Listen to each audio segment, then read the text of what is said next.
The woes of horse racing just continue to grow. The muddy Kentucky Derby exposed the game further, on top of the 23 horse deaths in California and calls to curb the use of race day drugs. Now a PETA investigation on exporting of racing's cruelty to South Korea will make you question why racing is even called a sport. That's next on the PETA Podcast.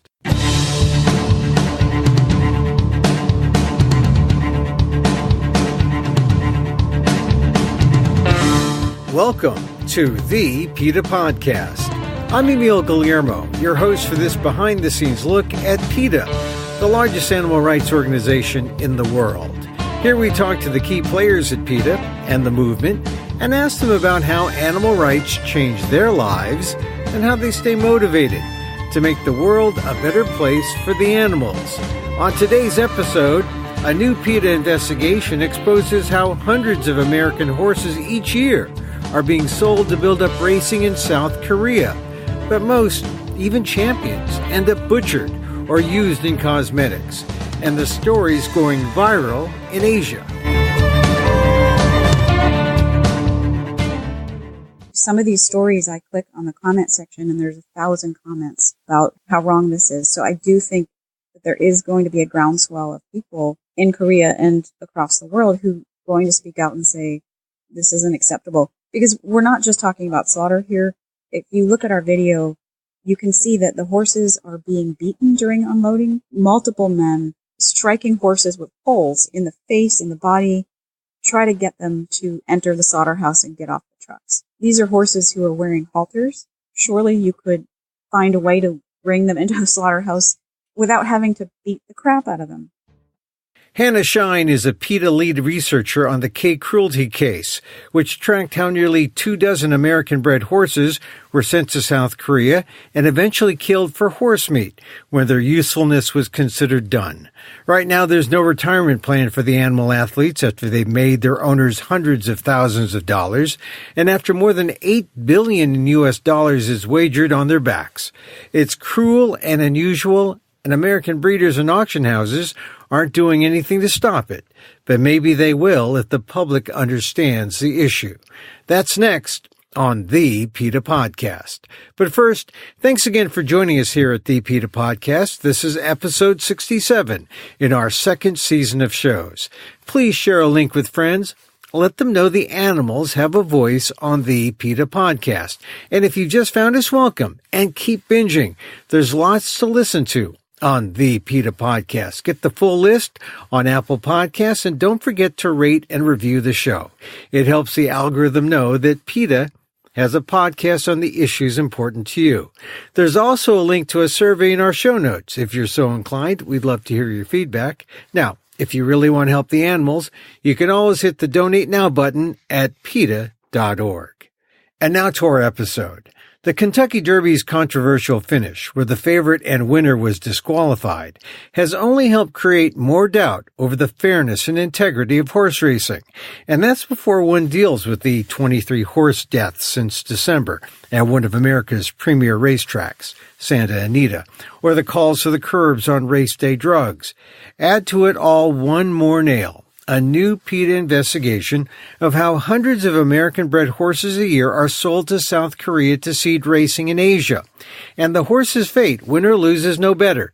Even after earning hundreds of thousands of dollars for their owners, the horses are sent to slaughter to be prepared as horse meat or used in cosmetics.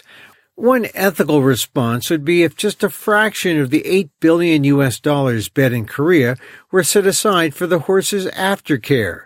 But most of the public just isn't aware that it's a growing problem yet.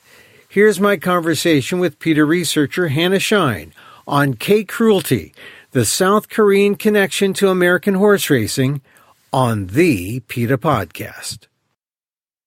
All right, Hannah, thank you again. It's been a while since we last talked, but tell me, why was PETA looking into South Korea when it comes to horse racing? Because when people think horse racing and they think of the domestic racing scene from breeding to racing, they don't necessarily think of South Korea. It has a growing horse racing industry. They're really trying to become a world power in racing. and their tracks are dirt tracks, which is more like the U.S. tracks than other countries. So they tend to import more U.S. horses than any other country at the moment for breeding and for racing. And so this was a big story that PETA released on the week of the Derby. Why was it significant in terms of showing people what exactly happens to these American racehorses that go to South Korea? It's something that I don't think anybody had looked at yet. We wanted to show that South Korea just does not have a viable retirement program for thoroughbred racehorses, or any horses for that matter. So when you send American horses over there, once they're no longer wanted for racing, if they don't win as much money as their owners want, or if their foals aren't as successful as their owners hoped they would be, then the only recourse for most of them, 97% of them, when they're done with their racing careers, is slaughter. Now, that means horse meat, right? Does it mean the glue factory? Because here in America, I guess it's kind of like the stereotype. Horse meat generally isn't eaten here. People say, oh, yeah, those horses are destined for the glue factory, for rendering, that kind of thing. Unfortunately, yes. There's an island off the south coast of South Korea called Jeju, which is kind of like the Hawaii of South Korea. It's the most popular air traffic route in the world because everyone tends to vacation there from the mainland. And horse meat restaurants are all over the place there. It's a local specialty, and Jeju Island is also where most of the horse breeding goes on in Korea. So unfortunately, that's where most of the slaughter is done as well. And some of the folks we talked to said that they don't eat as many thoroughbreds in restaurants. Some of them may become jerky, and a local pony called the Jeju pony is more prized for culinary purposes. But yeah, all of these horses were going to become meat. And, our team even went to a horse meat farm where horses were pretty much raised just for the dinner table. The team did see a horse brought from that farm who was a thoroughbred who we did track back to having raced. And so it's all of the horses are going to become meat.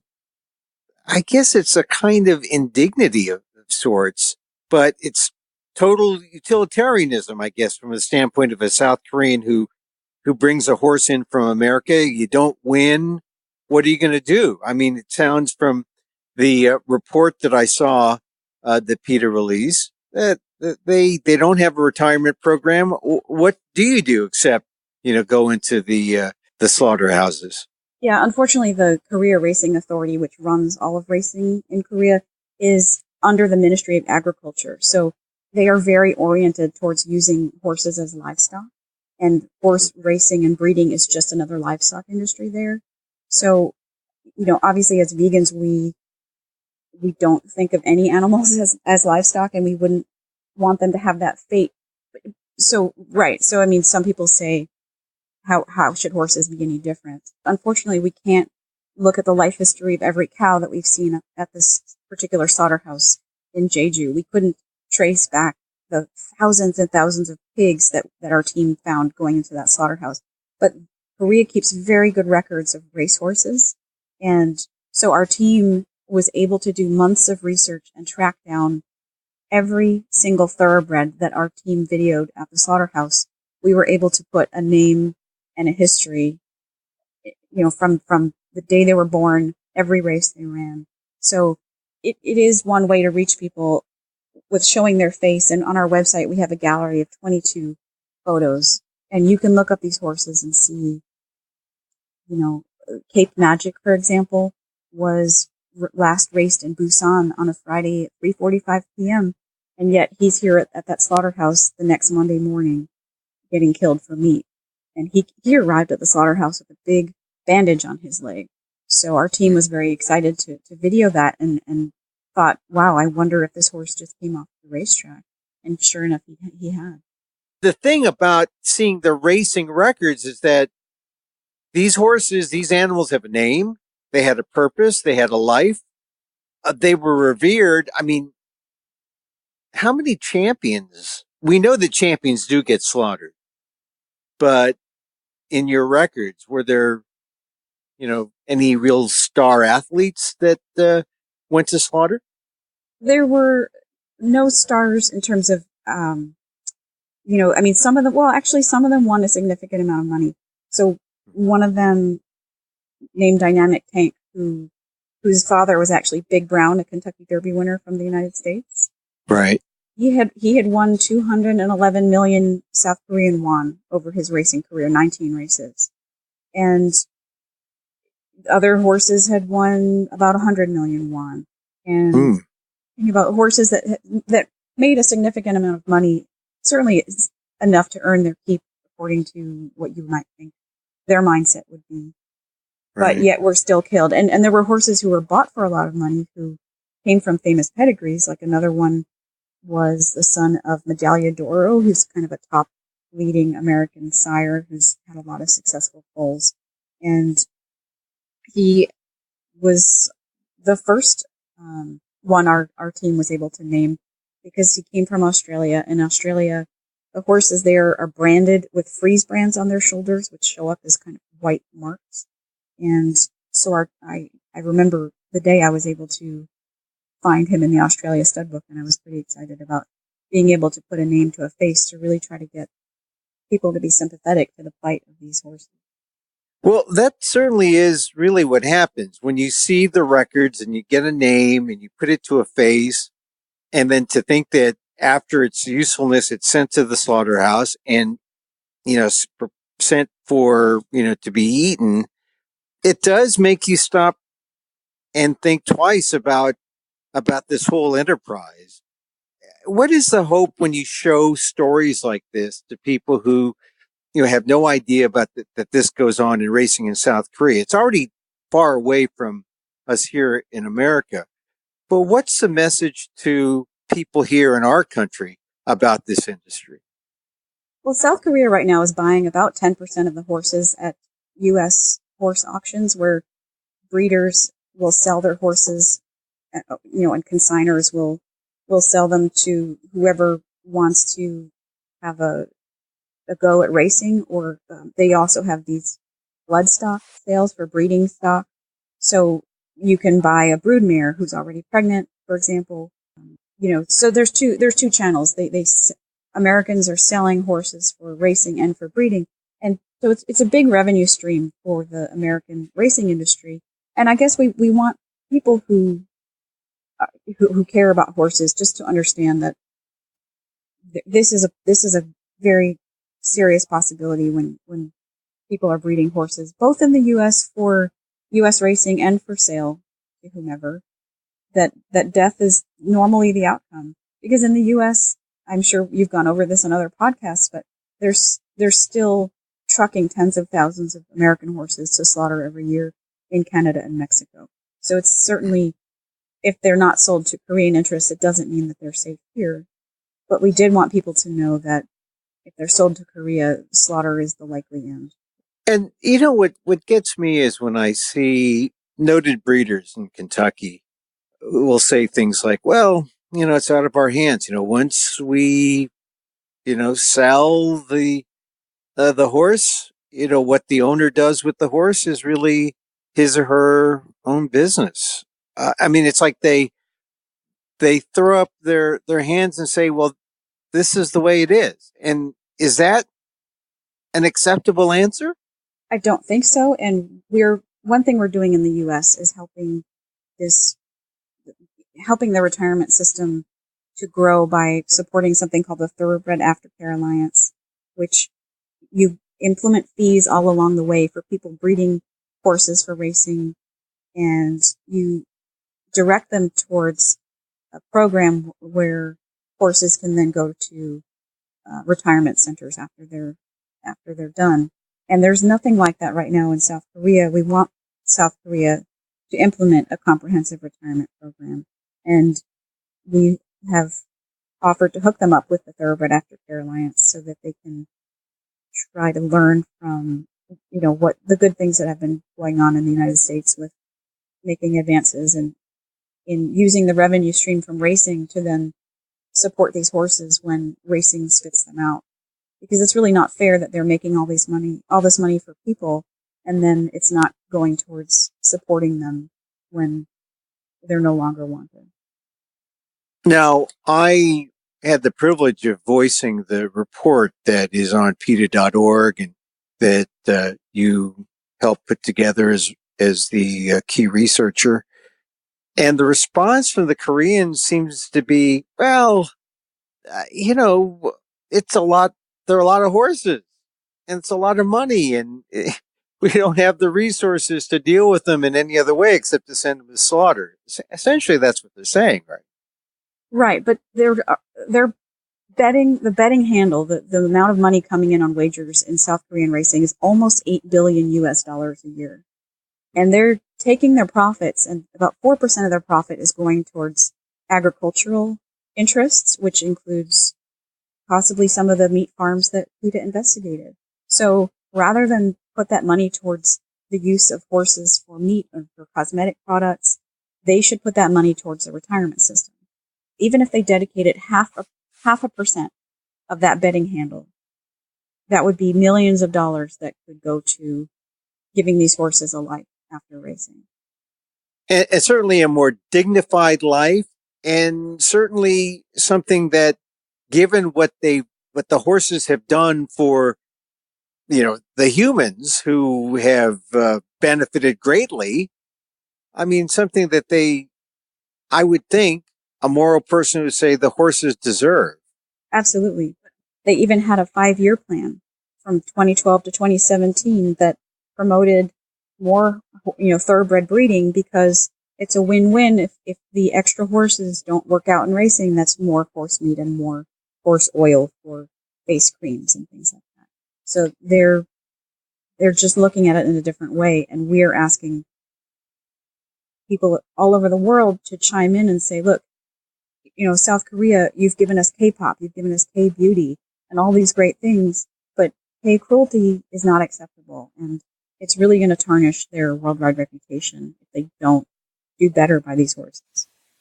All right, you're making a cultural appeal, and this is one of those things where, okay, what goes on in American culture, what goes on in Korean culture, how do you bridge what appears to be a large chasm between the cultures, especially when it comes to how they view horses? And here in America, it's not all that great either. I mean, there's still, as you pointed out earlier, the shipping of horses from after racing to Canada or Mexico. How is the appeal working when you do more reports like the one that you've done on K-Cruelty? How is that, say, beginning to soften the hearts of Koreans and make them more ethical and moral when it comes to treatment of the horse? Well, the last 12 hours, the story has absolutely exploded across South Korea. We've just seen 4 TV news stories, dozens more online and print articles. And some of these stories, I click on the comment section and there's 1,000 comments about how wrong this is. So I do think that there is going to be a groundswell of people in Korea and across the world who are going to speak out and say, this isn't acceptable. Because we're not just talking about slaughter here. If you look at our video, you can see that the horses are being beaten during unloading. Right. Our observers recorded multiple men, both drivers and workers at the slaughterhouse, striking horses with poles in the face, in the body, try to get them to enter the slaughterhouse and get off the trucks. Now, these are horses who are wearing halters. Surely you could find a way to bring them into the slaughterhouse, maybe with a lead rope, without having to beat the crap out of them. Really, the parts that made me cringe were when the horses were being brought to the slaughterhouses and the way they were treated, the way they were struck by the handlers. Are there no laws, that dictate the treatment of horses in South Korea? And were those, they may have been moral and ethical infractions, but were they infractions in South Korean law? And is there something that can be done to change that if it's not? We do believe these are violations of the Korean Animal Protection Act, and partners in Korea, a group called Voice for Animals, has helped us file a legal complaint with the District Public Prosecutor's Office in Jeju City. And they have received the complaint. They're going to assign somebody to investigate it. And the two things that we think violate the law there are beating the horses during unloading and also killing one horse in front of another. We, PETA had actually videoed two horses in the slaughter chute at the same time who had arrived on the same truck. These were a filly named Royal River, who was only 3 years old, and a gelding named Air Blade, who was 4 years old. And they appeared to be very companionable, very concerned for each other. And Air Blade was standing right behind Royal River when she was shot with a cap bolt gun, and then her body was hoisted up. And then it was his turn. So he was, witnessed this whole thing, and then he was struggling wildly when it was his turn in the kill box. So that violates the Animal Protection Act. You're not allowed to slaughter animals in full view of others. So we certainly hope that they're going to prosecute those violations. And as people here in America see this, I guess, first of all, I'm happy to hear that the story is taking hold in Asia, where everything is incremental, from going from, all the way to, it's okay to beat and eat the horses after racing them, to trying to bring them back to a more humane stance. But how about here in America? We just had the Kentucky Derby. You released this report on the week of the Derby. And I still see people involved in the breeding industry say, well, look, yeah, we breed them here. And once they're out of our hands, what people do with them is not our business. It just reminds me of almost like the slave trade, right? Well, once it's out of our hands, we can't stop it. It's just the way it is. What's being done to maybe change attitudes here in the U.S.? We've been working with breeding companies behind the scenes and auction houses to try to educate them about what goes on in Korea and get their support. And they are supportive of trying to promote the Thoroughbred Aftercare Alliance, but we do want their assurances that if Korea continues slaughtering horses almost exclusively and barely reallocating any of them to other, quote unquote retirement uses, then they should maybe have a moratorium on selling horses to Korea until that can be resolved, until there can be a retirement system put in place. And, after the famous Kentucky Derby winner Ferdinand was killed in Japan years ago, some trainers did start, and owners really started implementing something called the Ferdinand Clause in their sales contracts. And that meant that when the overseas interest did not want that horse any longer, that the original owner would have the option to buy that horse and bring that horse back to the U.S. So that's another option that sellers could use, is some kind of a buyback clause so that they would be able to bring those horses back. But, that's also very stressful for the horse and very expensive. And we think that money would probably be better spent, however many tens of thousands of dollars to transport them, to just, have them retire in place.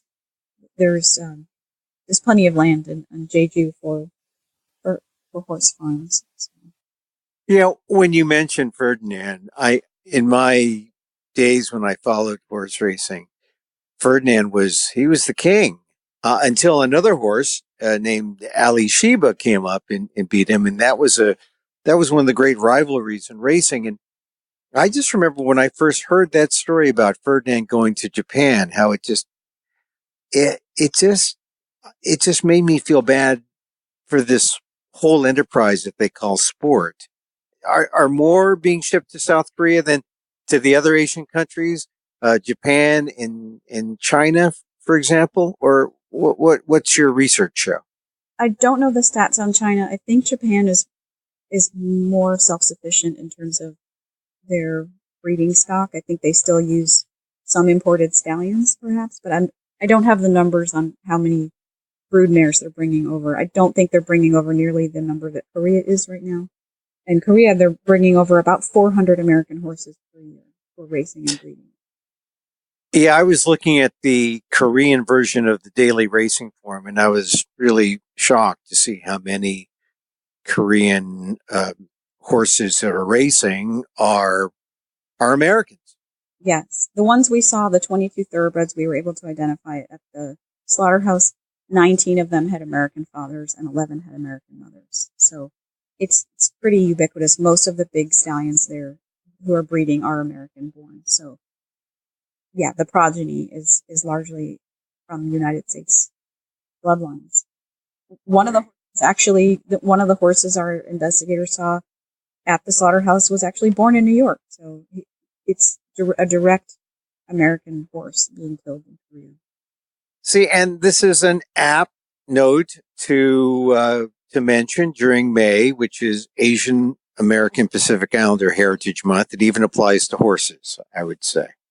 I mean, I just think that, to think that that's happening, I know it breaks my heart a little bit. And then when they don't produce, to see what happens to them. I mean, this idea that I just kept thinking about how we treat these horses. They're really like no different than slaves. They do their thing, and when their usefulness is gone, they're slaughtered for meat. So what is the next step? The story's out.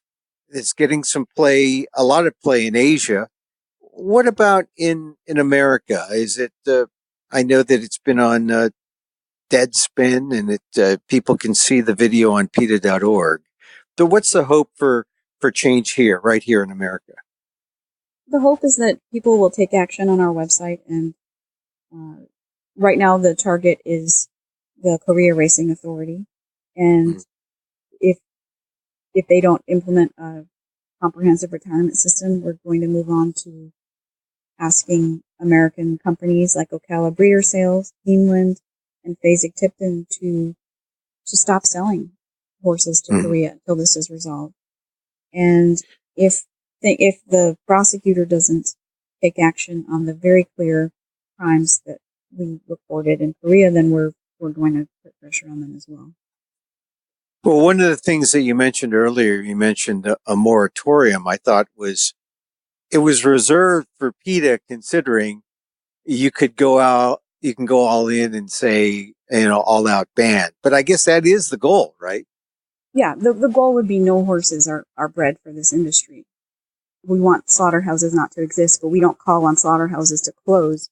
We call on people to not eat meat. And, the U.S. is really no better. So it's not like we can sit on our high horse, unintended, and say, stop sending them to Korea and keep them here. Here, if they don't race well, they're going to end up in the slaughterhouse anyway as well. So it's maybe don't breed so many horses. I mean, our whole goal with our investigations is to show consumers and others what exactly goes into their choices. So with this, we just want people in the U.S. to understand that when the Korea Racing Authority comes to auctions and spends $10 million on horses per year, it's not just a boon and everyone's happy win-win. There's serious consequences to this. And if you're abdicating all responsibility for horses after they're sold, then people are going to come after you and hold you. We want people to be held accountable for the number of horses they're breeding and what happens to those horses. Well, Hannah, thank you very much for your time today and a great report that you put together. And I hope that people see it. They can see it at PETA.org and understand what goes on, not just here in America, but in South Korea. Thanks, Hannah. Right. Thanks, Emil.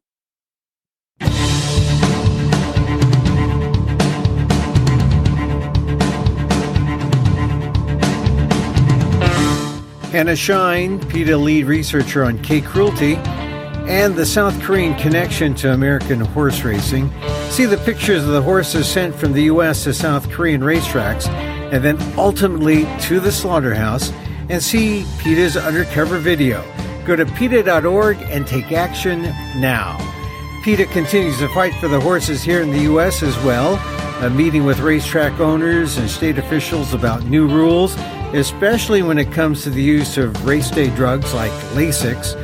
One thing that has come up with the odd Kentucky Derby finish this year is how there will be no Triple Crown winner, which means the interest peaks and ends at the Derby, or let's hope so.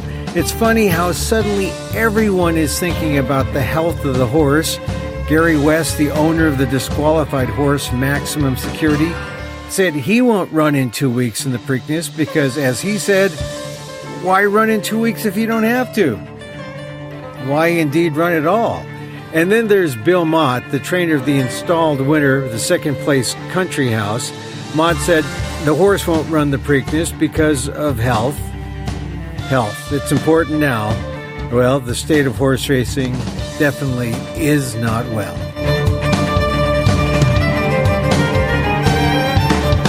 And that's our program. You can contact us at PETA.org. You can find me on Twitter at Emil Amok or on AMOK.com. Once again, thank you for listening. Check out all our episodes on Apple Podcasts where you can rate and review the show. It helps get the word out about the issues you care about. And don't forget, you can help the animals and PETA, especially if you have Amazon's Alexa. Just say, Alexa, donate to PETA.